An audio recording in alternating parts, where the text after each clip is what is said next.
إن الحمد لله نحمده ونستعينه من يهده الله فلا مضل له ومن يضلل فلا هادي له وأشهد أن لا إله إلا الله وحده لا شريك له وأن محمدا عبده ورسوله أما بعد. Donc nous sommes maintenant au septième cours et nous avons fini la dernière fois la citation des sept conditions de la parole La ilaha illallah. Et maintenant nous allons prendre un nouveau petit livre, un nouveau épître qui sont Adillatu hadhihi shurut min kitabillahi ta'ala wa min sunnati rasulillahi sallallahu alayhi wa sallam. Donc les preuves, donc d'abord je vous dis je vous traduis le titre de cette petite risala, de ce petit épître, les preuves de ces conditions parmi le livre d'Allah Ta'ala et parmi la sunna du messager d'Allah sallallahu alayhi wa sallam. On va juste avant tout se remémorer les 7 conditions. La première condition c'est al-ilm bima'naha nafyan wa ithbatan, donc la connaissance de son sens, du sens de cette parole, la ilaha illallah, donc qui veut dire la ma'bouda bihaqqin illallah. Il n'y a pas d'adoré de divinité par droit sauf Allah. Et le contraire de cette condition c'est al-jahl, l'ignorance. Al-thani, la deuxième condition, al-yaqin, la certitude. Et le contraire de la certitude, donc ce qui annule cette deuxième condition, c'est shak, le doute. Il ne faut pas avoir de doute, il faut avoir la certitude qu'il n'y a pas de divinité par droit, sauf Allah Azza wa Jal. D'accord. La troisième condition, al-ikhlas, la sincérité dans l'adoration, dans l'application de cette parole. Et ce qui est son contraire, c'est le shirk, que ce soit le grand shirk, akbar, ça rend la personne mushrik akbar, donc il va aller en enfer éternellement, il n'est plus musulman, il est kafir kufr akbar. Et si c'est le petit shirk, il est toujours musulman. Allah Azza wa Jal pourra le mettre en enfer, mais étant donné que ce n'est pas du grand shirk, il ne restera pas éternellement, donc il est toujours musulman, il n'est pas mécréant, il n'est pas mushrik shirk akbar, il reste musulman, mais il fait un péché, mais un grand péché. S'il fait du petit shirk, et qui on va l'étudier un peu plus tard, c'est le cheikh Mohammed ibn Abdul Wahhab va nous apprendre, va nous enseigner le shirk et les sortes. Donc on verra, le principal petit shirk, ce qu'on cite généralement, c'est ce qu'on appelle al-riya, l'ostentation, c'est-à-dire que prier, c'est-à-dire que la personne va prier pour Allah Azza wa Jal, d'accord, par exemple à la mosquée, il prie pour Allah Azza wa Jal, mais il va parfaire sa prière, il va bien faire sa prière parce que les gens le voient, c'est-à-dire pour les gens. Et ça, c'est le petit shirk. Donc la personne est toujours musulmane, d'accord, il n'y a pas de problème sur ça. Sauf si vraiment il n'adore plus du tout pour Allah, mais vraiment que pour les gens, ça rentre de shirk akbar, mais à la base non, c'est seulement pour ce qu'on appelle al-riya. Et cela, par contre, sa prière, elle n'est pas acceptée d'Allah Azza wa Jal, donc l'acte dans lequel il fait ce petit shirk n'est pas accepté par Allah Azza wa Jal, mais il fait un péché. Par contre, les autres bonnes actions qu'il a pu faire avant, ou qu'il fera après, où il n'y a pas de riya, sont acceptés par Allah Ta'ala, Inch'Allah. La quatrième condition, al-rabi', al-sidq, la véracité. Et c'est le contraire de la véracité, c'est le mensonge. Et c'est ça, et donc comme on avait dit, cela concerne les munafiqun, ceux qui se déclarent musulmans, mais qui sont en fin de compte mécréants, d'accord, qui cachent leur mécréance pour certains buts, comme on verra, Inch'Allah. La cinquième condition, al-mahabba, li hadhihi al-kalima, l'amour pour cette parole, l'amour pour la ilaha illallah. Et ce qui va à l'encontre de l'amour, c'est le fait de détester. Donc celui qui déteste cette parole-là est mécréant, même s'il a la connaissance de son sens, même s'il a la certitude que c'est vrai, même s'il doit faire une adoration, il le fait sincèrement pour Allah Azza wa Jal, même s'il prétend, il ne cache pas son nifaq, mais si il déteste cette parole, ou ce qui s'ensuit, c'est-à-dire que ce soit de la religion d'Allah Azza wa Jal, comme la prière, le jeûne, le djihad, la jizya ou je ne sais quoi autre, tout ce qui concerne Allah, la loi d'Allah, la religion, parmi les lois ou parmi la croyance, comme la croyance aux anges, quelqu'un qui déteste les anges ou un ange précis, etc. Cette personne est un kafir. Sa parole la ilaha illallah n'est pas acceptée, elle n'est pas valide, parce qu'il y a une condition qui n'est pas remplie, donc sa parole la ilaha illallah n'est pas valide. La sixième condition, al-inqiyad. On va traduire, Inch'Allah, par l'obéissance, mais l'obéissance qui est parfaite. Et c'est l'obéissance notamment du corps, comme l'a bien défini le cheikh Mohammed ibn Wahhab quand il a dit al-inqiyadu li huquqiha wa hiya ma hiya hadhihi al-huquq wa hiya al-a'mal al-wajiba. Ce sont les actions, les actes qui sont obligatoires. Donc ça, comme on avait dit la dernière fois, pour les murji'a qui disent que l'inqiyad ici c'est l'inqiyad du cœur, l'inqiyad al-qalb c'est l'obéissance du cœur. Non, comme a dit le cheikh Mohammed, ce sont les actions qui sont, les actes qui sont obligatoires. Comme il a dit. La septième condition, al-qaboul. Excusez-moi, j'ai oublié de vous donner le contraire de al-qiyad, qui on va généralement dit par le tark, le fait de délaisser, donc celui qui délaisse dans toutes les actions, qui fait aucune bonne action, qui a délaissé, eh bien sa parole la ilaha illallah n'est pas acceptée. Septième condition, al-qaboul, et ça al-qaboul, c'est l'acceptation. Et ça par contre, ça rentre, c'est le cœur, c'est l'acceptation du cœur, c'est-à-dire qu'il accepte cette parole, il accepte en lui-même. Et le contraire de al-qaboul, comme on a vu, c'est al-radd, le fait de rejeter cette parole. Voilà. Maintenant, nous avoir cité les 7 conditions qu'on l'on trouve notamment dans un verre, qui est ilmun yaqinun wa ikhlasun wa sidquka ma'a mahabbatin wa inqiyadin wal qabuli laha. Je vous traduis. Ilmun, une science, yaqin, une certitude, wa ikhlasun, et une sincérité, wa sidquka ma'a, et ta véracité avec mahabbatin, un amour, wa inqiyad, une obéissance, wal qabuli laha, et son acceptation. Et ici, dans ce vers, dans ce qu'on appelle en arabe bait, on trouve les 7 conditions qu'on vient de citer. Donc, il est bien de l'apprendre par cœur, elle est simple. علم يقين وإخلاص وصدقك مع محبة وانقياد والقبول لها. Et vous avez les 7 conditions qui sont citées dans cette petite phrase qui sort qu'on appelle non pas un shir, parce que là ça concerne une science, et on appelle ça un nazm, mais qui prend exactement les mêmes règles du shir. Là je ne vais pas expliquer ça, parce qu'on apprend ça quand on fait la langue arabe, notamment dans le shir, la différence entre le shir et le nazm. Mais voilà, donc maintenant, nous en lisons, Inch'Allah, ce petit épître. Donc, l'imam Muhammad ibn Abdul Wahhab, rahimahullah, a dit Dalilul ilm, la preuve de la science, de la connaissance, et de la science, de la connaissance de cette parole. Sa preuve. Quelle est sa preuve?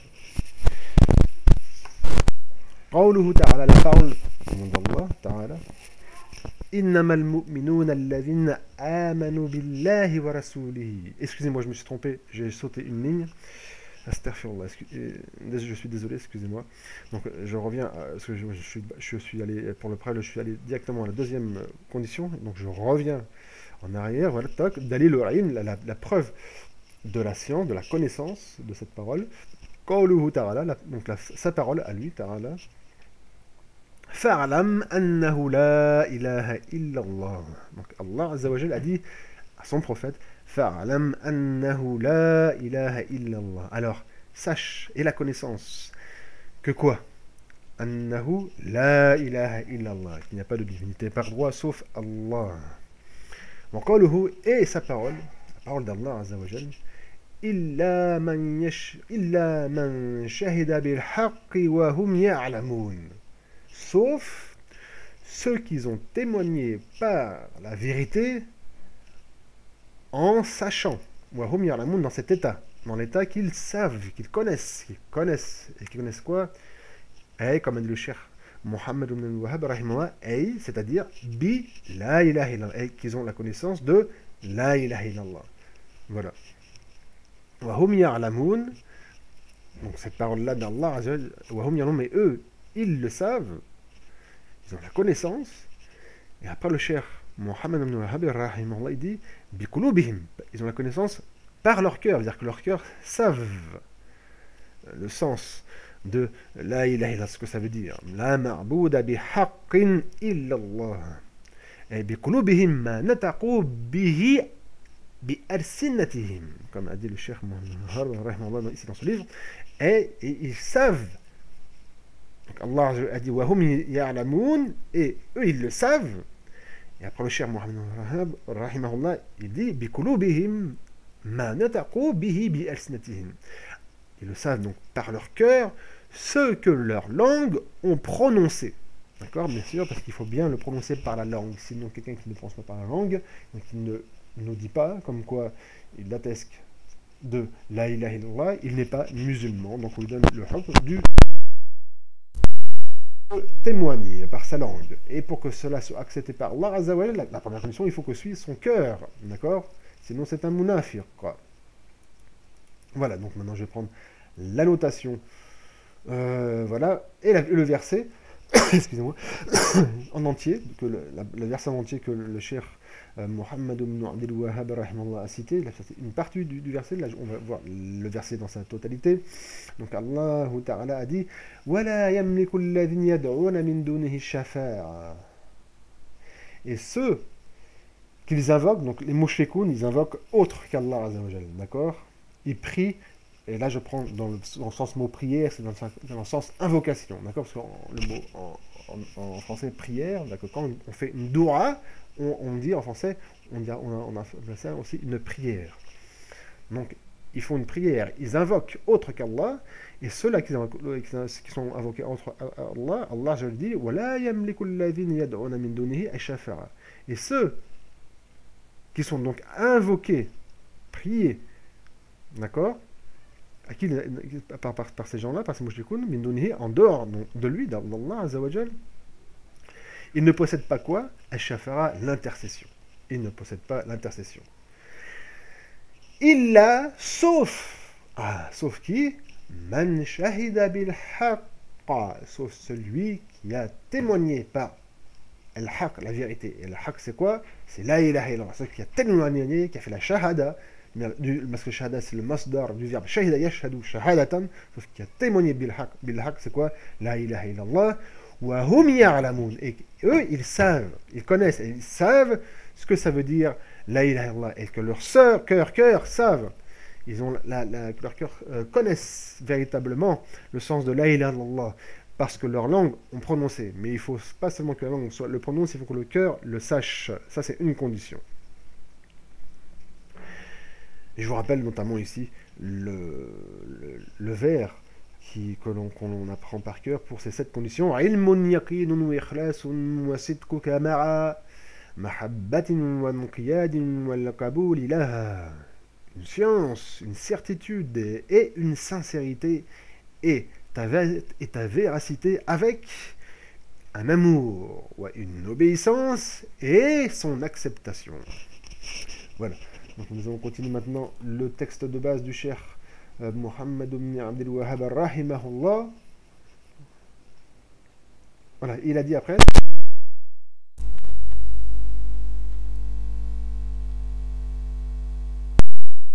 Allah est une condition pour que cette parole Allah soit valide. Maintenant, comme il dit, wa mina sunna, et parmi la sunna, donc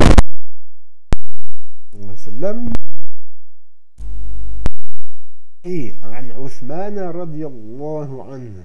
Donc le hadith qui est ferme, c'est-à-dire qu'on le trouve bien le hadith,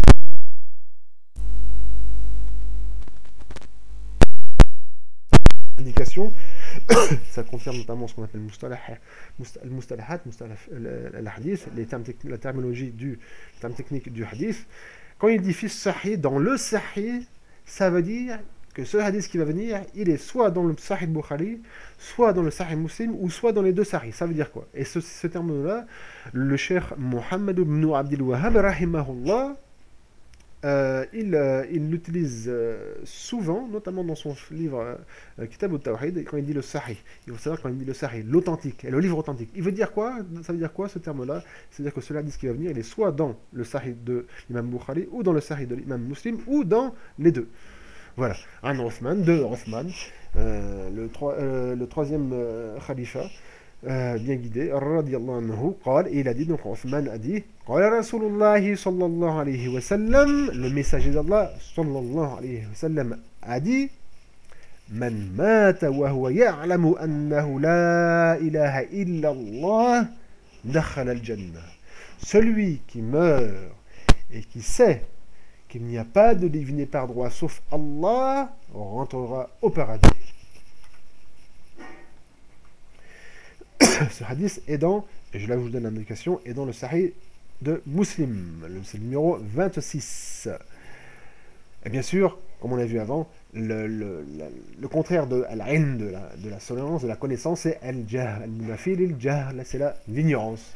ومعناها لا معبود بحق إلا الله, pas de divinité, pas marboud, celui qui reçoit l'adoration, il n'y a pas d'adoré, dans le sens adoration qu'on donne à une divinité, bien sûr, parce qu'en langue française, on peut dire, oh, j'adore cette nourriture, mais en fin de compte, le mot j'adore, c'est pas du tout le sens de abada qu'on a en arabe, ça veut dire qu'on aime beaucoup.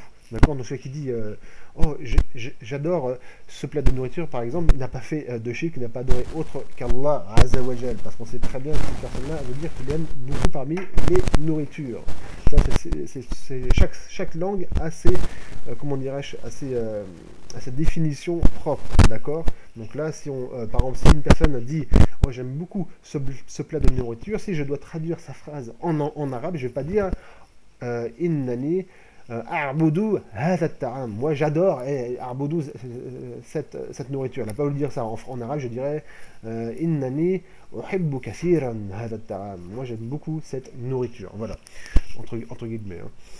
Parce que étant donné que là je traduis en français, je parle en français, s'il y a surtout des mécréants qui nous écoutent, qui savent, là on emploie le mot adorer, c'est l'adoration, c'est-à-dire faire un acte d'adoration qu'on fait à une divinité. C'est pas le verbe adorer dans le sens aimer beaucoup, d'accord. Ensuite nous allons lire, Inch'Allah, quelques versets. Mais avant quand même sur ce problème qui est de dire en langue française adorer quelque chose dans le sens aimer beaucoup, bien sûr il convient hein, surtout pour les musulmans qui sont vraiment veulent en aucun cas tomber dans le satanisme. Et donc, c'est éviter tous les pas qui peuvent y amener. On évite hein, de dire cette parole, oh j'adore cette nourriture, ou etc. Où on dit à une personne, oh toi, je t'adore, dans le sens je t'aime beaucoup, alors que bien sûr, ce n'est pas du shirk. Mais on s'éloigne de ce genre de parole qui peut, comment dirais-je, faire penser à d'autres personnes qu'en fin de compte on adore dans le sens adoration, alors que ce n'est pas vrai. Donc on évite, hein, on fait des efforts à ne plus employer ce genre de termes. Et par contre, quand il y a des personnes qui le disent, on comprend très bien quand ils disent j'adore cette nourriture, qu'ils ne se prosternent pas, dire qu'ils n'adorent pas, dire qu'ils ne l'a pas pris cette nourriture comme ilah, comme divinité. D'accord. Notamment, comme justement, j'en profite par rapport à ce recueil de petites épîtres, pour bien expliquer le takfir, l'arrêt de takfir, on ne fait pas de takfir sur ça, bien entendu. D'accord. Celui qui va faire un takfir sur ça, il va malheureusement se rendre plus ridicule qu'autre chose et faire plus de dégâts qu'autre chose. Hein. Bon, nous allons maintenant dans la sourate Zukhruf, l'ornement. Je pense qu'il est entendu dans les. Je ne sais pas si je me rappelle plus si dans les Corans en français ils traduisent par l'ornement, mais en arabe on appelle ça Zukhruf. Et nous commençons par le verset 26 où Allah Ta'ala dit وإذ قال إبراهيم لأبيه وقومه إنني براء مما تعبدون. Et quand Abraham a dit à son père et à son peuple, Innani, certes moi, bara'un, est-ce qu'il veut dire bari'un, je suis innocent, je me désavoue, je suis innocent, mimma ta'budun, de ce que vous adorez. D'accord. Donc tout ce que vous adorez. Mais il va mettre une exception, comme on va voir. Illa alladhi fatarani, sauf celui qui m'a créé. Fatara veut dire ici khalaqa. Fatara veut dire khalaqa. Illa alladhi fatarani, sauf celui qui m'a créé. Et c'est qui l'a créé? C'est Allah. Et Dieu avec un D majuscule, celui qui a créé les cieux et la terre, qui a envoyé les prophètes comme Moïse, Abraham, Jésus et Mohammed, alayhimus salatu wassalam. Voilà. Mais ici, nous voyons quoi? Dans ces deux versets, ici, nous voyons en fin de compte l'explication du sens La ilaha illallah. Parce qu'Abraham, il a dit à son père, comme c'est marqué ici, et à son peuple, Innani bara'u mimma ta'budun. Moi, je suis innocent de ce que vous adorez. Et moi, vos idoles, vos adorés dans le sens auquel vous donnez de l'adoration, hein, eh bien, moi, j'en suis innocent. Donc, je ne le pratique pas. Et donc, je le renie. Illa alladhi fatarani et illallah. Sauf celui-là qui m'a créé. Donc, il leur a dit La ilaha illallah, mais avec une autre formule. D'accord? Donc là, le sens de ilah, comme on avait déjà vu ça avant, ilah veut bien dire ma'boud. Et ici, bihaqqa. Ma'boud bihaqqa. Quelque chose qui est adoré, qui reçoit l'adoration par droit. Il n'y a pas, donc il se désavoue de tout ce qu'on peut adorer. Donc là, qu'on a dit à son père et à son peuple, tout ce que vous adorez, eh ben moi j'en suis innocent. Je me désavoue de tout ce que vous adorez, sauf Allah Azza wa Jal, il alladhi fatarani. Et nous voyons aussi une chose très intéressante. Il n'a pas dit, ici, Abraham, n'a pas dit à son peuple, sauf Allah, sauf Dieu, d'accord? Il a dit, sauf celui qui m'a créé. Et quand on réfléchit sur ceci, on s'aperçoit d'une chose. C'est qu'Abraham, il les a interpellés quelque part. Il aurait pu dire, sauf Allah, et bien sûr, c'est pas le mot, normalement, ça ne devait pas être le mot Allah qui devait utiliser Allah Ta'ala dans sa langue, s'il ne parlait pas arabe, Abraham. Là, ce n'est pas notre problème ici. Mais il a dit, sauf celui qui m'a créé. Ça implique quoi? En fin de compte, Abraham, ici, il a fait comprendre à son père, à son peuple, que moi, je n'adore seulement que celui qui m'a créé. Donc tout ce que vous adorez en dehors d'Allah n'a rien créé dans l'univers. D'accord? Ils n'ont pas de force ni de puissance. La hawla wa la quwwata illa billah. Il n'y a pas de force de puissance sauf par Allah Azza wa Jal. Donc il est venu avec le tawhid al-rububiyya. Mais où est-ce qu'il a mis le tawhid al-rububiyya? Après l'exception. Sauf celui-là qui m'a créé. Donc pourquoi? Parce que son peuple, son peuple, savait et attestait qu'il n'y a que Allah Azza wa Jal qui a tout créé. Seulement eux, ils donnent l'adoration à autres. D'accord? Donc ils donnent leur adoration, ils adorent, ils prennent comme divinité des choses qui sont créées elles-mêmes et qui n'ont pas créé. D'accord? Et lui, il leur fait comprendre, par cette parole-là, qu'il convient que celui qui a tout créé, et bien sûr qui n'est pas créé, et que donc tout le reste est créé, eh bien, il n'y a que lui qui a le droit à l'adoration. Et c'est une manière vraiment très subtile et très intéressante, très bonne, pour faire comprendre aux gens ceci. Et tout le Coran, il est comme ça. Quand Allah Azza wa Jal, il parle du tawhid al-rububiyya, le tawhid de la seigneurie, c'est-à-dire que c'est lui qui a tout créé, c'est lui qui sait tout, d'accord? C'est lui qui gère tout l'univers, tout ce qui se trouve sur terre et dans les cieux. C'est pourquoi? C'est pour prendre un argument aux gens, parce que ça, ils le reconnaissent, d'accord? Comme quoi, étant donné que celui qui fait tout ça, c'est à lui seul que revient l'adoration. Donc, pourquoi vous allez adorer des choses que moi j'ai créées? Vous comprenez? Allah Azza, il s'adresse, il fait comprendre aux gens, il les interpelle par leur aql, par leur compréhension, d'accord? C'est quelque chose qu'on va dire de logique. Ensuite, Allah Azza dit, et en faisant parler Abraham, فَإِنَّهُ سَيَهْدِينِ. Et certes, c'est lui qui me guidera. Ensuite, Allah Azza wa dit وَجَعَلَهَا كَلِمَةً بَاقِيَةً فِي عَقِبِهِ لَعَلَّهُمْ يَرْجِعُونَ. Et alors, il a mis cette parole. Alors, cette parole-là, donc, de إِنَّنِي بَرَاءٌ مِمَّا تَعْبُدُونَ إِلَّا الَّذِي فَطَرَنِي. Moi, je suis innocent, je me désavoue de tout ce que vous adorez, sauf celui qui m'a créé. Donc cette parole-là, Allah Azza wa Jalla dit qu'il a mis ça en une parole, baqiyatan, qui demeure, fi aqibihi, dans sa suite, c'est-à-dire dans sa suite, dans sa lignée. Ses enfants, ses petits-enfants, etc., continueront à dire ça. Et dans les tafsirs, vous trouvez que cette parole, c'est La ilaha illallah. Donc, ici, on voit très bien que le mot ilah, veut bien dire, il y a bien le sens de l'ibad, de l'adoration qui rentre. Innani bara'un mimma ta'budun illa alladhi fatarani ta'budun. Donc, la na'bud illallah. Nahnu muwahhidun al-muslimun. لا نعبد إلا الله عز وجل ومن عبد غيره فهو مشرك أكبر شركا أكبر خالد في النار إذا لم يتم عن هذا قبل موته. D'accord. Donc nous, les muwahhidoun, les monothéismes, ceux qui pratiquent le monothéisme, véritablement, les musulmans, les soumis à Allah Azza wa Jal, nous n'adorons rien sauf Allah Ta'ala. D'accord. Et celui qui adore autre que lui, c'est un mouchik, c'est un associateur, un polythéiste, du grand polythéiste, et donc, s'il ne se repent pas avant sa mort, il ira en enfer éternellement, il n'y sortira jamais. Voilà. Maintenant, Inch'Allah, nous allons lire une parole de l'imam An-Nawawi, rahimahullah. An-Nawawi, connu, hein, celui qui a fait ce qu'on appelle l'Arba'in An-Nawawiyya, la quarantaine de hadiths, il y a 42 hadiths exactement, donc on ne dit pas les 40, mais la quarantaine, parce qu'il y en a 42. Imam An-Nawawi, rahimahullah, qui a écrit aussi Riyad al-Salihin, le jardin des saints, ou après la traduction suivant les traducteurs, ils traduisent pas comme ils veulent, d'accord, Riyad al-Salihin.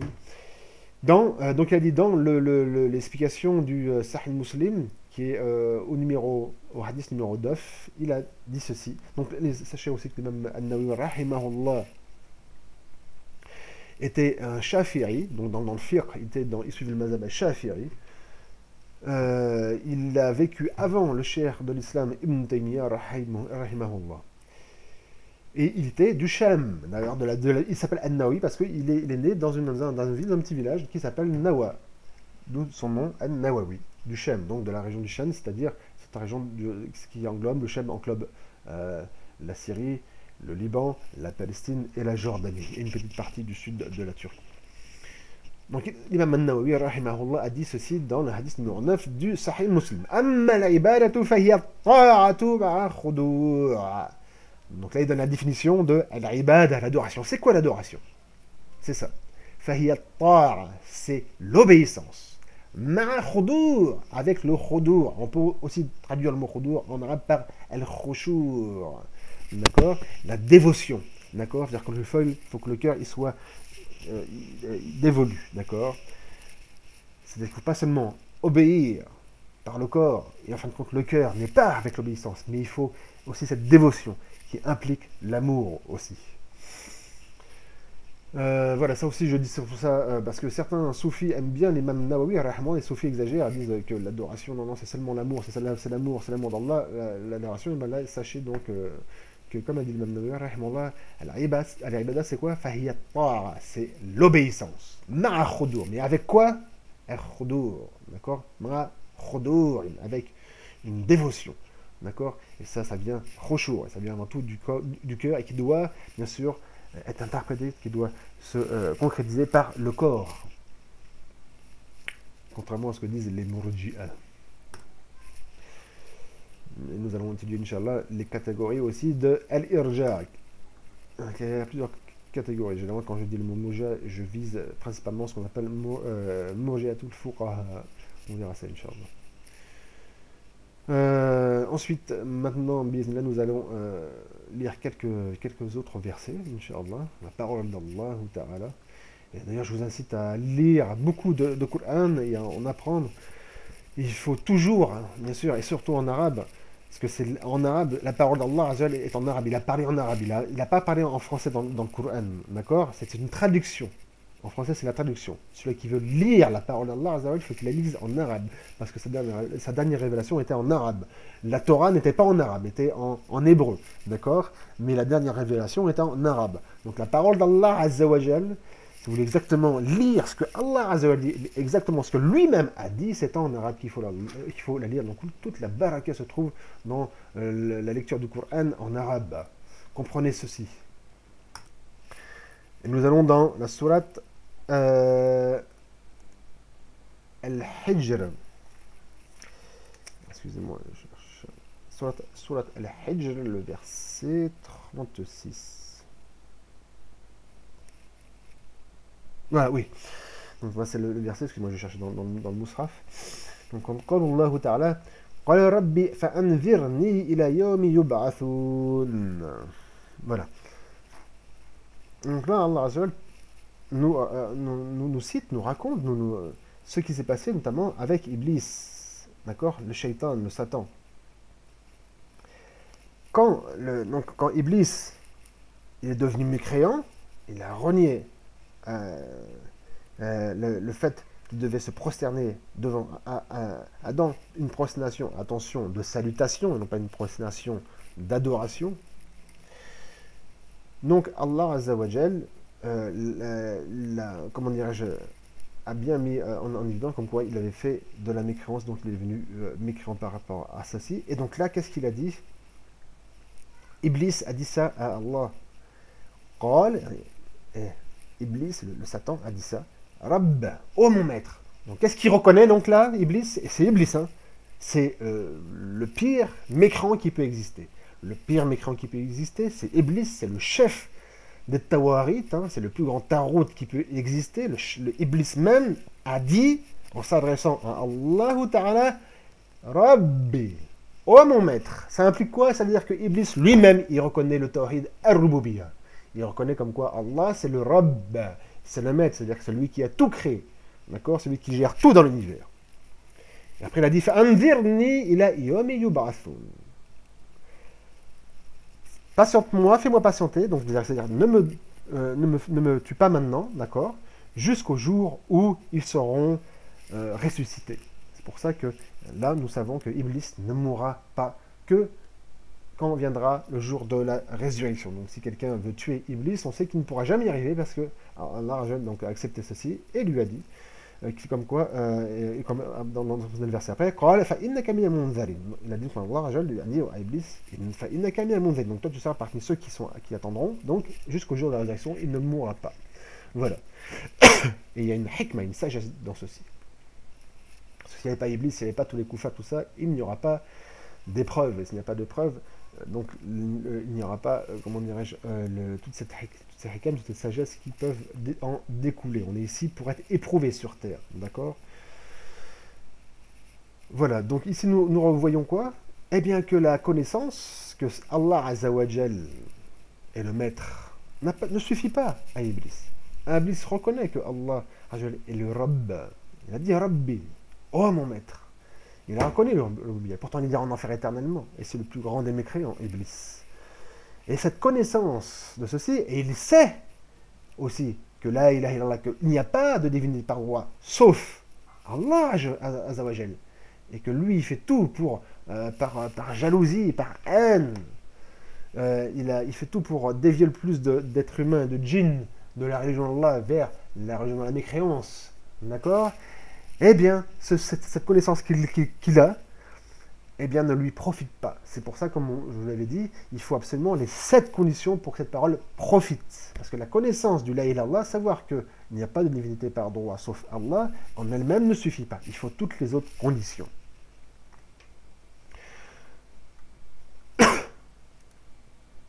Maintenant, dans la sourate Al-Hashr, nous allons dans le verset, excusez-moi, je cherche, dans le verset 16 et 17 de sourate Al-Hashr. Donc Allah Azza wa Jal a dit Kamathali shaytan, comme l'exemple du shaytan, comme l'exemple du Satan. Iz qala lil insan, lorsqu'il dit à l'être humain, Okfur, mécroit, il devient kafir, devient mécréant, Okfur. Falamma kafar, donc, et lorsqu'il devient mécréant, parce qu'il fait le kouf, donc là l'être humain devient mécréant, il dit, donc le Satan, le shaitan, qu'est-ce qu'il dit? Inni bari'u minka, inni akhafu Allah rabbal alamin.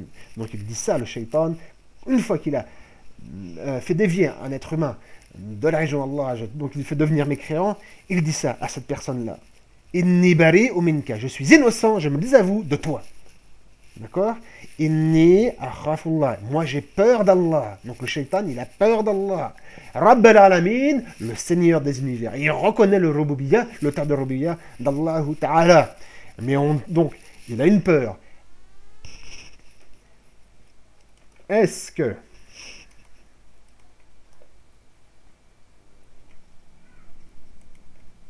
excusez-moi. Donc, dans le shaitan ici, comme il est bien dans le verset, a peur. Est-ce que la peur est d'Allah Azza wa Jal? Donc est-ce que la peur d'Allah Azza wa Jal suffit en elle-même pour être musulman, pour être croyant? Eh non. Comme le tawhid al-rububiyya, donc le fait de reconnaître qu'Allah Azza wa Jal, c'est lui qui a tout créé, ne suffit pas. Il ne faut pas faire de kufr, il ne faut pas faire de shirk akbar non plus. Voilà. Et comme Allah Ta'ala dit après, dans le verset 4, après, excusez-moi, فَكَانَ عَاقِبَتَهُمَا أَنَّهُمَا فِي النَّارِ خَالِدَيْنِ فِيهَا. Et alors, ce qui a découlé de ceci, le résultat pour eux deux, فَكَانَ عَاقِبَتَهُمَا أَنَّهُمَا, que certes deux, bien que عَاقِبَتَهُمَا c'est khabar kana, donc je vais plutôt traduire comme khabar kana aussi en français. Donc, alors qu'est-ce qu'il est advenu? Que ces deux-là, finnar, sont dans le feu, en enfer, khalidain. Et que les deux, c'est qui les deux? Le shaitan qui a appelé cet être humain à mécroire, devenir mécréant, et le shaitan et l'être humain. Même si l'être humain dit ah bah j'ai pas compris, c'est l'autre qui m'a dit en erreur. Eh ben non, il fallait apprendre la religion d'Allah. Tu as la capacité, tu as un oracle, tu as une subhanallah, comme on dit, j'ai entendu le mot oracle. Tu as une raison, voilà, tu as une raison, tu peux faire des recherches et autres. Et tu ne l'as pas fait. On reviendra dans ça avec notamment l'excuse de l'ignorance qui va venir, Inch'Allah. Donc ça c'est le dalil, c'est la preuve que ces deux-là sont en enfer. Celui qui appelle les gens à mécroire en Allah Azza wa Jal, même si lui, il ne pratique pas cette adoration avec Allah, même si en même temps il veut dire moi je me désavoue, mais le fait qu'il ait fait ça, ça en fait un mécréant. Sauf bien sûr si après il se repent. Mais là, le shaitan ne s'est pas repenti, même s'il a peur de Allah Azza wa Jal, le Seigneur des univers, des mondes. Et ceci est donc la conséquence pour ces deux-là. Et ceci donc est la conséquence pour ces deux individus, le shaitan et l'être humain. Voilà, donc maintenant nous allons lire dans la sourate Yusuf le verset 40, Inch'Allah. Donc Allah Azza wa Jal dit ما تعبدون من دونه إلا أسماء سميتموها أنتم وآباؤكم. Ce que vous adorez en dehors de lui et en dehors d'Allah Azza wa Jal, إلا أسماء, ce ne sont que des noms. سميتموها أنتم وآباؤكم, que vous avez nommé vous et vos pères. ما أنزل الله بها من سلطان. Allah n'a pas fait descendre pour ceci, pour ces noms-là, c'est ce que vous adorez en dehors d'Allah, min sultan, de preuves, d'arguments. Il n'y a pas de preuves pour ce que vous faites. Ensuite, Allah Azza wa Jal dit Inil hukmu illa lillah. Et la loi n'est seulement qu'à Allah Azza wa Jal. Donc, la loi, ça englobe tout ce que l'être humain peut croire, dire et parler. Ce verset, cette partie du verset qui est Inil hukmu illa lillah, certes, excusez-moi, parce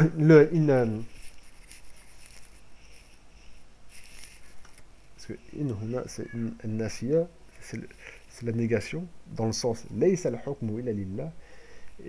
En français on va traduire par la loi n'est pas sauf à Allah. Donc la traduction en français c'est un petit peu, ça ne fait pas très bien parce que je vais essayer de traduire au plus proche possible du mot à mot, mais sinon on va traduire par la loi ne revient qu'à Allah Azza wa Jal. Innil hukmu illa lillah. Donc savoir dire que ceci a le droit de cela, cela revient à Allah Azza wa Jal de décréter ceci. Donc l'adoration, Allah Azza wa Jal a décrété, a donné comme hukm, comme sentence, a légiféré que l'adoration ira seulement à lui, et que celui qui adora autre qu'Allah Azza wa Jal ira en enfer éternellement. Ça c'est la loi d'Allah Ta'ala, et bien sûr ce verset englobe tout ce que Allah Azza wa Jal peut donner comme hukm, comme sentence, comme légifération. Ça englobe ce qu'on appelle aussi la sharia, c'est dans le sens, c'est tout ce qu'on trouve dans le livre de fiqh, d'accord? Donc comme par exemple que l'alcool est haram, est interdit, le fait de faire des zina est interdit. C'est quoi faire des zina? C'est de faire de l'acte sexuel en dehors du mariage ou sans que la femme soit une femme esclave que l'on possède. Voilà. Ou autre chose, bien sûr, comme chose que Allah a légiféré. Ensuite, Allah Azza wa Jalla dit juste après Amara an la ta'budu illa iyyah. Et là aussi, on voit que Allah Azza wa Jalla nous a donné la définition du mot la ilaha illallah en mettant le verbe abada, adorer, ibadatan, où il a dit Amara, et il a ordonné, donc juste après de dire, juste Allah je l'ai dit, Inni hukmu illa lillah. La loi ne revient que à Allah, la loi n'est que pour Allah. Juste après, il dit la première loi, c'est la première chose, la plus importante de toutes les lois, plus importante de ne pas boire d'alcool, parce que celui qui boit l'alcool, comme vous le savez, dans l'Ahl Sunnah wal Jama'a, celui qui boit l'alcool, il n'est pas mécréant, il fait un péché, un grand péché, tant qu'il ne renie pas son interdiction, car s'il renie son interdiction, là, il devient mécréant parce qu'il a renié ce qui est dans le Coran, c'est-à-dire qu'en fin de compte, il dit que Allah a menti. Astaghfirullah wa atubu ilayhi. Voilà.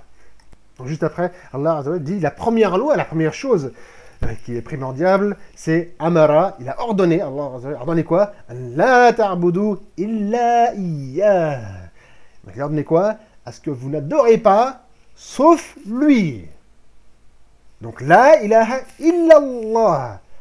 Nous ne devons pas adorer, avoir de divinité autre que lui. Et donc, au lieu de dire la ilaha illallah, il a dit la ta'budu illa iya. Donc, ici, nous avons bien la définition du mot ilah par la ta'budu. Vous n'adorez pas. D'accord. Donc, vous ne prenez pas de marboud, vous ne pas d'adorer, de choses qui prennent d'adoration, illa iya, sauf lui, sauf Allah Azza wa Jal.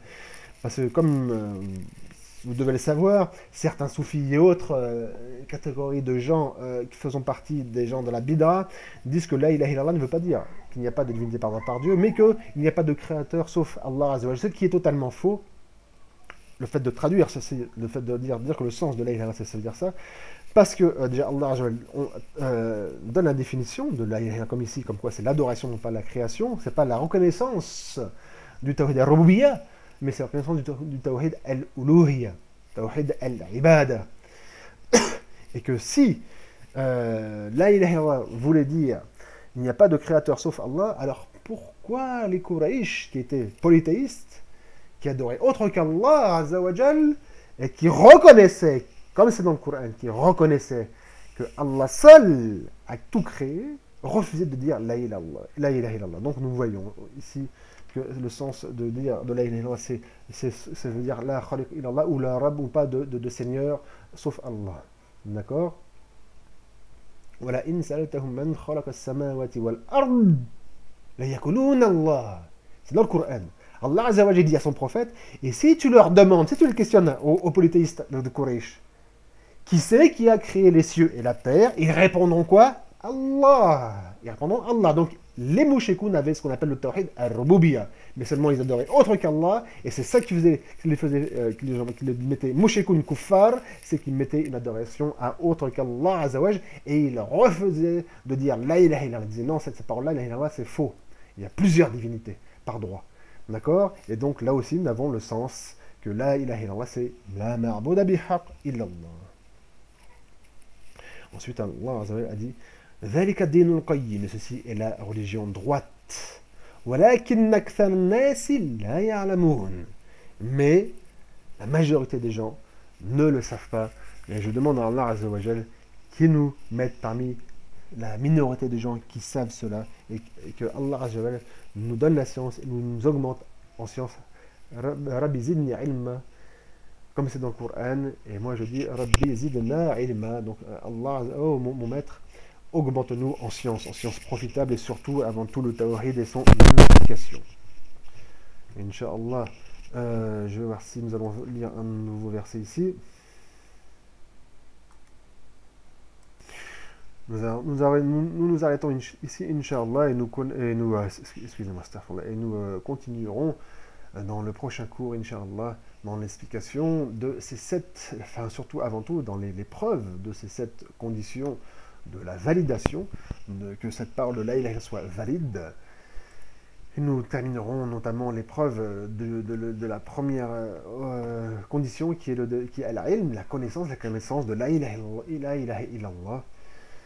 Subhanakallahumma wa bihamdik, la ilaha illa ant, Astaghfirullah wa atubu ilayh.